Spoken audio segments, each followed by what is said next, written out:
Meet the first Catholic saint of the millennial generation. His name was Carlo Acutis, and he's also already as close to a celebrity as a saint can be, with a reported 1 million pilgrims visiting his tomb last year. Tutti lo ammirano e preghiamo sempre per la sua intercessione. But what did Acutis actually do to achieve sainthood?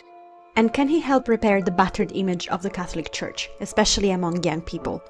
Born in London and raised in Italy, Acutis died of leukemia in 2006, at age 15. He was buried in the town of Assisi in central Italy, where his body has been on display since 2019. Dressed in sneakers, jeans and a hoodie, there is a 24/7 live stream of his shrine. Acutis' family and the church describe him as a regular teenager with an exceptional devotion to God, including during his terminal illness, which they say he faced without complaining. He was also passionate about computers. He even created this website to document miracles, earning him nicknames like the patron saint of the internet and God's influencer. In order to qualify for sainthood, two things are essential: having lived a spiritually exemplary life and producing at least 2 scientifically unexplainable miracles after death, both of which are assessed by the Vatican, usually over several years. The first miracle attributed to Acutis dates back to 2013. A Brazilian child was reportedly healed from a congenital pancreatic disease after touching one of his relics.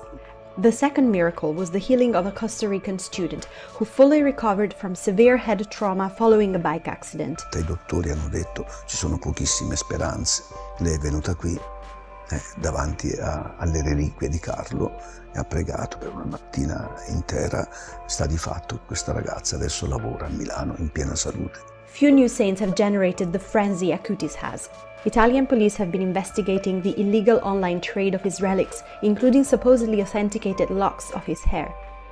However, Acutis' canonization, his official admission into sainthood, which is set for April 27, is far from an isolated case. Since the 1980s, when Pope John Paul II relaxed the rules for canonization, including by allowing the process to start as early as 5 years after a candidate's death instead of 50, the number of saints has skyrocketed.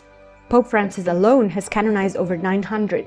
Even so, Acutis' track to sainthood remains among the fastest on record, and some observers believe that's no coincidence. The Catholic Church is scrambling to keep up its appeal, especially among the youth. Scandals of systemic sex abuse and cover-ups also continue to damage its reputation, with fewer men choosing to enter the priesthood and hundreds of thousands of Catholics around the world saying they are no longer attending Mass or are leaving the Church altogether. In this context, a saint like Carlo Acutis, whose ordinariness has drawn an extraordinary devotion, could be exactly what the Vatican needs to revive its image among a new generation of Catholics.